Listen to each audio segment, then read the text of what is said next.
Hi, welcome to BackChat. Today we're joined by Lucas Robinson, Director of Regional Private Sector Projects for Renew Capital. Lucas, welcome. Please could you tell us a bit about yourself and your career? Sure, thanks. Yeah, pleasure to be here. So my name is Lucas Robinson. I'm the principal of our consulting division at Renew Capital. I've been living in and working on Africa for the last 20 years or so. First with CARE, it's kind of in the international development community, CARE Canada, primarily focused on HIV/AIDS issues. Then with the Canadian government for CEDA, now part of Global Affairs Canada. Eventually left that and started working more in the private sector in Ethiopia. My wife and I were there for 4 years or so, and then eventually moved down to Zimbabwe, where I was primarily focused on the renewable energy space. So just down the road from you guys in Zambia, where I enjoyed visiting often, and then recently moved up to Nairobi just after, I don't know, about a year after I started with Renew Capital, working on our Africa program. Okay, perfect. Could you please tell us about Renew Capital's work in Africa? Sure. Yeah, we're an early stage investment firm focused on tech-enabled startups clear across the continent. So we are, we're really excited about the potential for new technologies to drive growth on the continent, and very much want to be part of that story. Our business model is effectively there's sort of two lines. We have a consulting division, which is the division that I run, which in practice is all about partnerships with international development organizations like Global Affairs Canada, USAID, JICA, that kind of thing. So they work with us to basically build the investment readiness of an ecosystem, and that's kind of our job within these ecosystems, to try to support that work. And then we have the venture capital arm, which is all private capital, and that's basically individuals, family offices, funds from around the world who want to invest in Africa, and we basically enable that through our funds. Okay, perfect. So you have experience in both international development and private investment. Earlier this year, you said in an interview that you felt frustration when working in the development space. How does that in the private sector differ better at facilitating development? Gosh, you're going to get me in trouble here, Chule, because my wife is very actively involved in the development space. So, I have to be a bit careful here. But I suppose for me, I can speak personally, and then speak to kind of the Renew approach with this.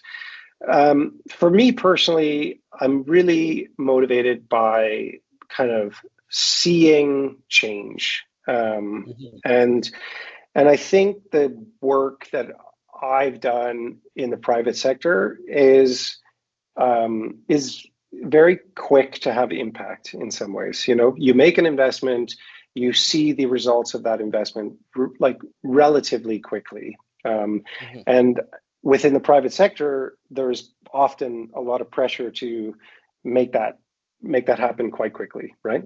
Because your bottom line is at stake, and your investors want a return on it, and that's kind of the innate motivation within it. I suppose within Renew Capital as a whole, and I share this belief, is that we see that kind of change as being instrumental to the growth story on the continent, right? We just firmly believe that it is through through both public and private sector investment on the continent that we're going to see real growth and sustainable growth. And those two things happening in partnership, I think, is that's what Renew Capital is kind of built to do. Okay, so where do you see the most potential for Renew Capital's investment in Zambia? Because we're a tech-focused kind of investment firm, like inevitably that's what I'm going to say, right? It's like is that space. Now, within that space, there's a huge amount of variability. So we're sector agnostic within the tech space, and so what that means is, in practice, in the Zambia context, some things that I have seen that kind of come out of our office in Zambia that sound quite exciting to me is around sort of construction tech, if I could call it that, like enabling the construction industry to be more efficient through the use of more modern technologies, whether that's in the actual building itself, which is probably less of our focus, or in the procurement of that work. So, we've invested in a firm that's doing exactly that, called Bosso, which we're really excited about, and I think it's a great example. So there's that. There's ag tech, where it's service providers to the agricultural industry, and it's a tough space. I know there's people have been trying to crack that nut in many different country contexts for a long time, and there may need to be some amalgamation that happens in the ag space before it starts to become viable, if you will, for some of these startups to really take off. But on balance, it's a big industry in Zambia, and it's one that we're really excited about. I don't have to tell you about mining. This is, a really interesting space for us. We're not focused on the investment in an actual mine sort of space. Okay. This is hundreds of millions of dollars generally, and also really asset heavy and kind of not what we do. We would, however, be really interested in a service provider to the mining industry that's looking to disrupt some, kind of aspect of it that's really old fashioned and not working at the moment. So those are two that I'd say we're really interested in. I'd be remiss to mention fintech, insurance tech. These are two areas that we're always kind of touching on. So there's quite a bit there. Yeah, it is. You just touched on fintech and insurance tech. With the AI revolution, do you see Renew Capital also investing in that sector? Yes, for sure. I was just chatting with some folks yesterday from the UAE about how we see Africa as, being able to leapfrog a number of the, what I think in 10 years from now, people are going to be looking back on some of the technologies that we're using today and be like, can you believe that they use those things? They actually had to type it out on their computer like little monkeys, like that. And it's I just think Africa is at the, is just going to be able to just leapfrog so much of that. And there'll be challenges with that. 100%. There's going to be a lot to work through there. But yeah, I mean, I'm a massive technology optimist, I suppose, and AI is a big piece of that. There's loads of things that could be done that will, potentially be challenging for governments and folks that are paid to think about this stuff a lot more than I am. But on balance, I think it's going to play a big role. And we see it already, by the way, in some of the companies that are coming to us for investments, where matching services where, yeah, effectively robots are crawling through databases to find a win in a way that like humans just can't do it with the same level of speed or ease. And we should, as far as I'm concerned, we should embrace that and look to see how then we can minimize the negative impacts, for example, on jobs and this kind of thing, right? Okay, yeah, no, thank you for that. You touched on this a bit earlier on. In a Renew Capital blog recently stated that Zambia is gaining recognition for its ambitious drive to position itself as an emerging technology hub. What are your expectations for Zambia's future in this sector? Okay, so let me start with Zambia in general, and then I'll speak to the Zambia with this sector. They're related, Okay. obviously. But so Zambia, from a starting point, I mean, we're not alone in thinking that there's a lot of momentum right now around the reforms that have been implemented and or kind of are on the way to being implemented in terms of fiscal responsibility and the discipline, I guess you could say, that ultimately we think will bear fruit for policy stability, fiscal stability, et cetera. On the tech side of things, I guess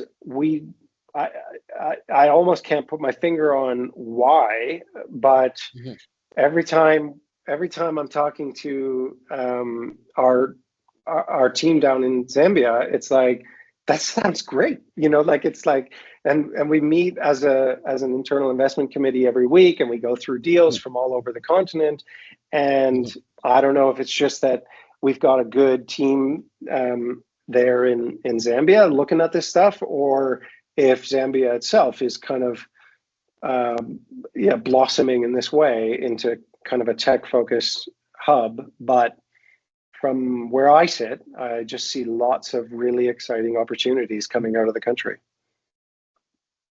Great. I'm happy to hear this, and it leads me to also ask you, how do you think the Zambian government under President Hichilema is fostering entrepreneurship and improving the business climate generally?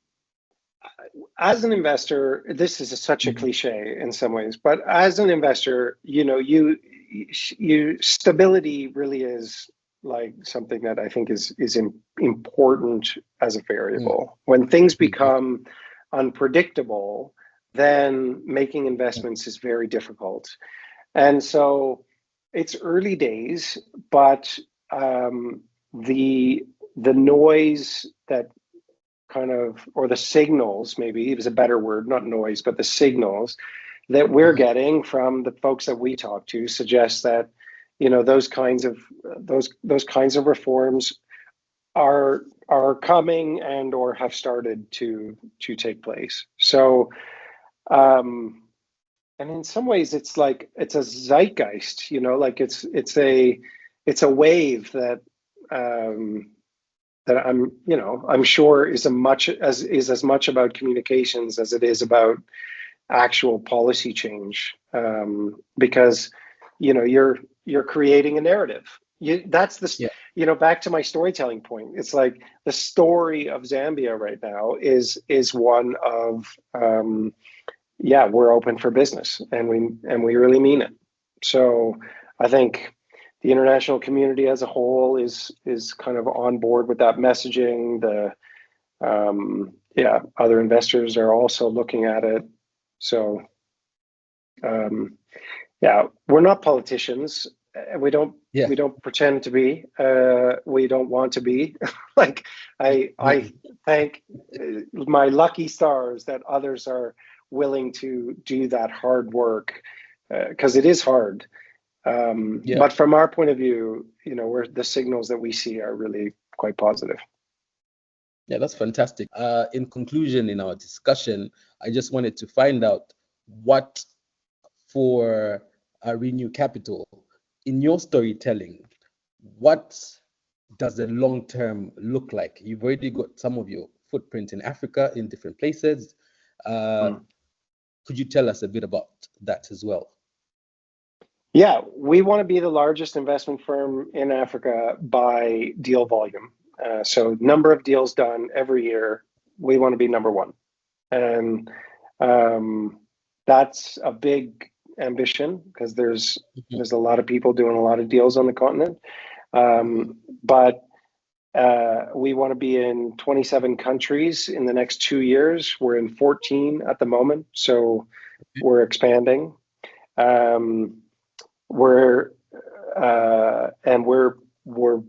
really excited about that vision because we believe in, to circle right back to your first question around the kind of ethos of Renew Capital, that we just believe that that's the way this continent is most likely to achieve not just sustainable growth, but true prosperity. And we'd love to be a part of that story.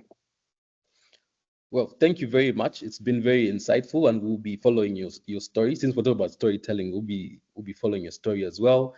Zambia is open for business, like you said. This has been BackChat with Lucas Robinson, the Director of Regional Private Sector Projects for Renew Capital.